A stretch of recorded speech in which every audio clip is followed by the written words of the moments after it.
Hey everybody, welcome back to class. This week we're going to continue on in our journey of all things conflict management. Now, if you remember from week 1, we introduced the reason and the importance of conflict management. We said that conflict is a natural, regular occurring part in an organization, and it's our job as leaders to learn how to effectively deal with it. We also talked about the origins, the very first conflict management approach historically from the Greeks, which was the adversary system, and the need for reasoning and logic and finding facts and all those sorts of things. And we also introduced the idea of win-win by Morton Deutsch, one of the founders of modern conflict management theory. This week we're going to shift gears a little bit. We're going to talk about the importance of things like perceptions and emotions and goals. Because as we know that dealing with conflict is not just about facts and logic and reasoning, but it's about how people feel and the way they see one another and the way they take on other people's perceptions and the different kinds of goals we have whenever we enter into a conflict. So we're going to break those 3 main topics down, and I've got some fun examples for you that hopefully you can relate to along the way. So hang on as we get started here today. Now, first thing we're going to talk about is the role of perception. Now, what is perception? Well, perception is basically how people give meaning to things and what they perceive a situation to be. And so oftentimes conflict arises from perceived differences rather than actual differences. It's what we're thinking the other person thinks. It's a perception. It's not necessarily the reality. Now, you've heard that old saying, perception is reality, right? And so in a sense, in conflict, that is the other person's reality. And so oftentimes when we get into a conflict situation, it's not the issue, the presenting issue rather, but it's how people are perceiving and responding to that issue. So, let me give you a brief example that maybe you can relate to. Imagine a husband and a wife, and one day the husband, he's getting the itch to go somewhere. He needs a vacation. This guy desperately needs a vacation. He's working, 80 hours a week, and he needs to get away. And so he goes to his wife and he says, "Honey, I've got a great idea. I think we need to take a 2-week vacation. Let's go to Hawaii this year. Hawaii's beautiful, and I really need the time off." Right? Reasonable request. And the wife thinks, and she says something like, "Well, Hawaii sounds great, but we really can't afford that this year. You know that we have all these extra expenses with the kids, and with my job is not going to let me go. I can't take 2 weeks off, and so I'm not sure about that." And the husband sort of walks away and he thinks, wow, she really doesn't want to take a vacation. She doesn't like vacations. She's kind of angry and she's more concerned about the kids and she's more concerned about money. And on her part, she's thinking about him and she's thinking, boy, he's not really thinking realistically. He just wants to get away. He's not thinking about the budget. He's not thinking about the kids. What kind of a lousy husband did I marry anyhow? Okay, so maybe a bit of an exaggeration, but you could see they both had a different perception on this idea of what it meant to take a vacation. For him, it meant getting away, having fun, and relaxing. For her, it put stresses on the family with the finances and with the kids and whatnot. So, how do we deal with these different perspectives that we often face in a conflict? Well, there's a couple skills that the literature and the research asks us to consider and to learn. The first one is empathy. Now, we all know empathy. It's feeling sorry, maybe feeling, being in another person's shoes, right? We understand that idea. But it really has to do with seeing things from another person's view. And the other idea here that's important is perspective taking, adopting the other person's viewpoint. Now, why are these things important? Because let's go back to our example here. Okay, so we're going to use that example for a while. Now, it would be easy, it's easy for them to blame one another, right? And to say, oh, she just doesn't care about me or vacations. And for her to say, well, he's not very realistic. He's not thinking about the finances or the kids. But empathy says, okay, I'm going to take a minute and I'm going to put myself in that person's shoes and think about why they're opposing my idea. What is their viewpoint here? right? So it's this idea that in conflict we pause and we don't just blame the person or criticize them, but we take a minute and we try to get perspective and we try to take the other person's point of view. Now, another important idea related to this idea of perspective taking is called punctuation. Now, sometimes, you hear the word punctuation and you think of like, well, do I put a comma here, or a period here, a semicolon? But in the conflict literature, punctuation has to this idea of thinking about the sequencing of events and when things actually began. So if you remember, when you see kids arguing and somebody will say, Billy, what happened here? You say, well, Susie started the fight. And Susie say, no, Billy started the fight. So they both had different perceptions on when this thing actually became a conflict. So when you think about the husband and wife, maybe it just didn't begin this year. Maybe they had arguments about vacations in the past or money in the past, right? These are kind of common things that couples argue about. So thinking about when it started and how things sequenced out, what really was the order of things here in this situation.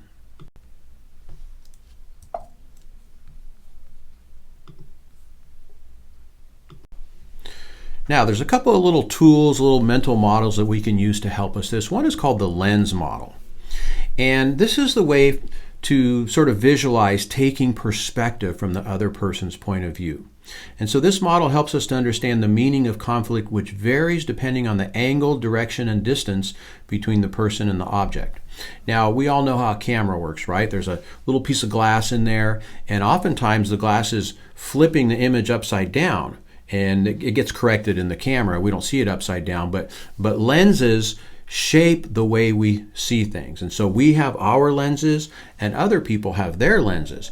And it also kind of implies that we can see something close up like this or see something really far away.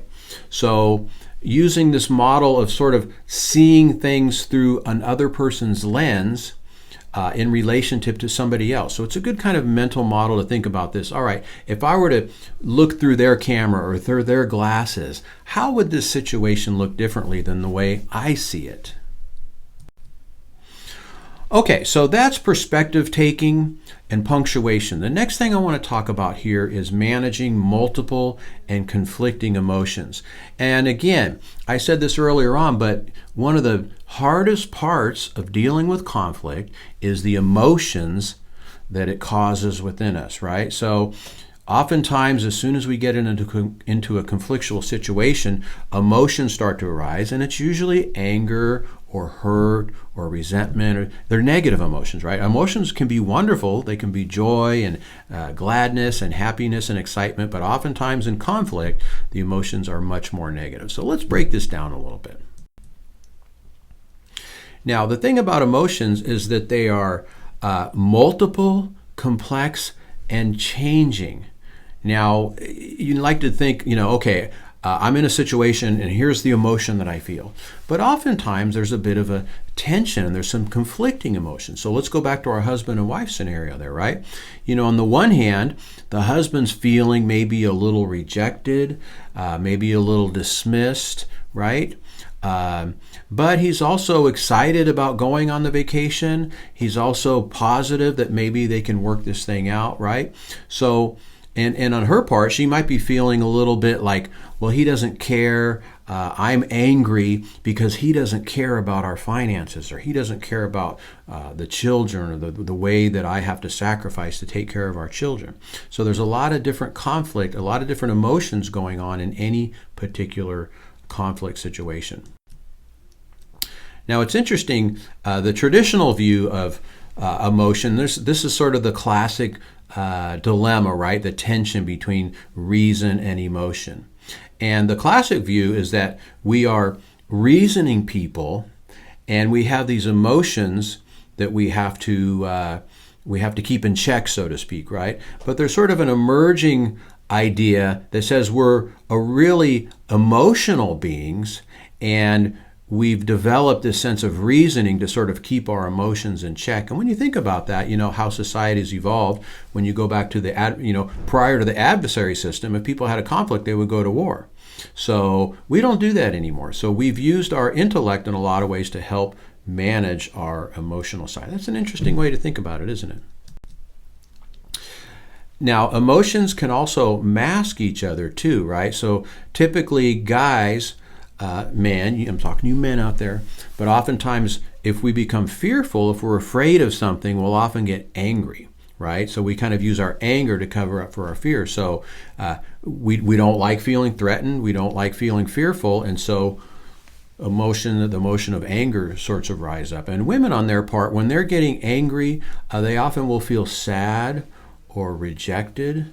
And so it's interesting to see how different genders respond to and how they can kind of cover what's really going on within us. Now, let me give you another example here from a workplace situation.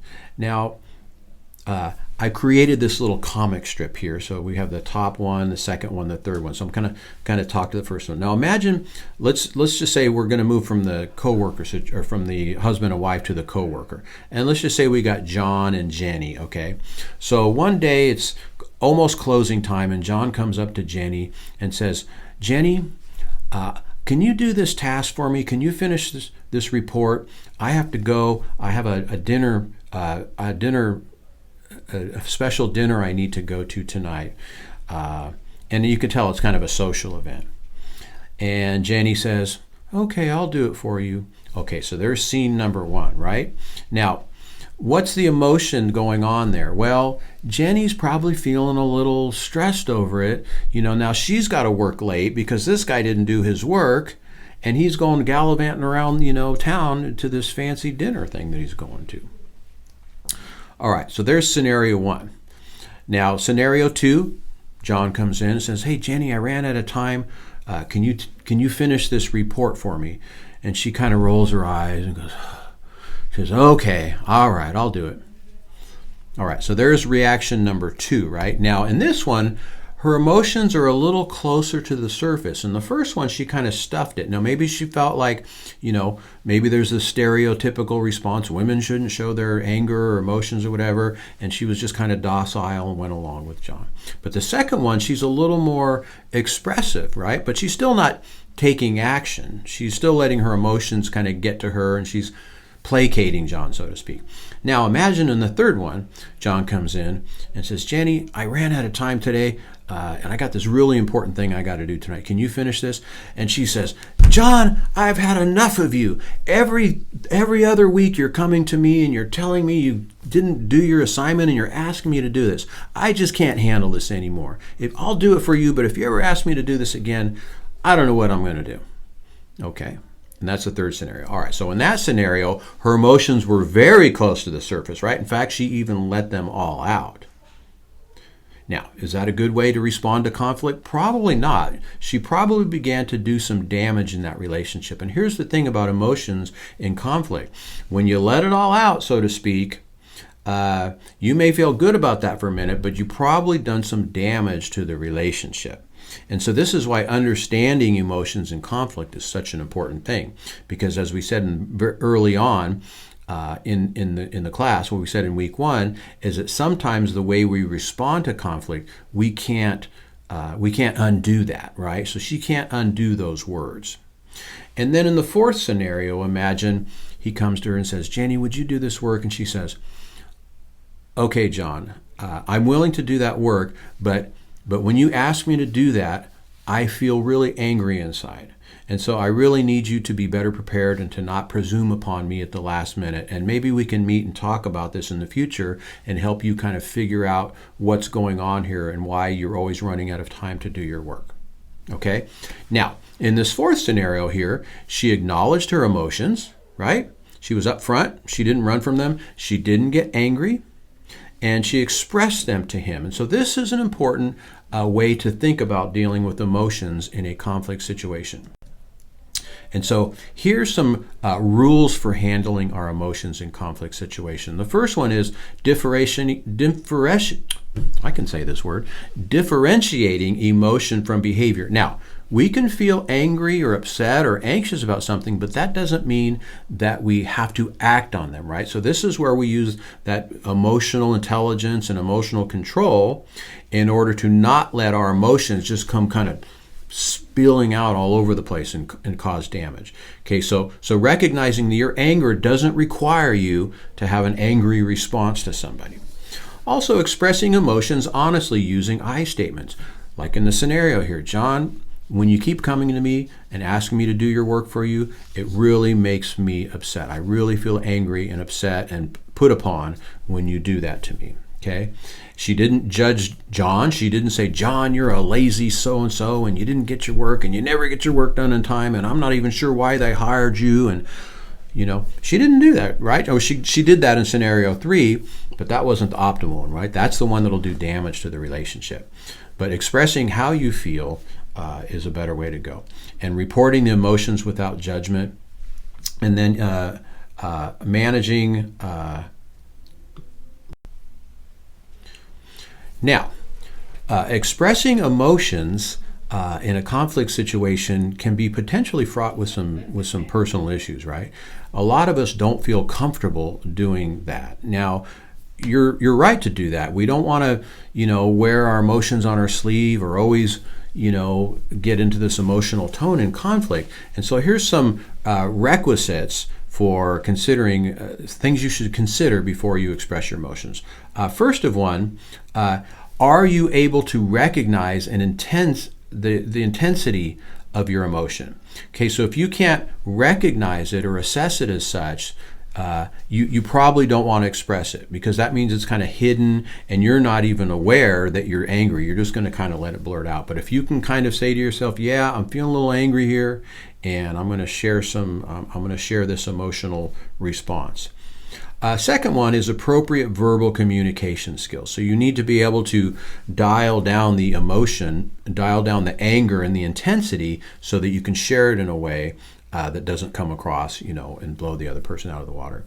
Of course, you have to have the right amount of self-esteem and the right to feel emotions. And so you do. Emotions are facts of the situation. And if you feel a certain way in a conflictual situation, that's not right, that's not wrong.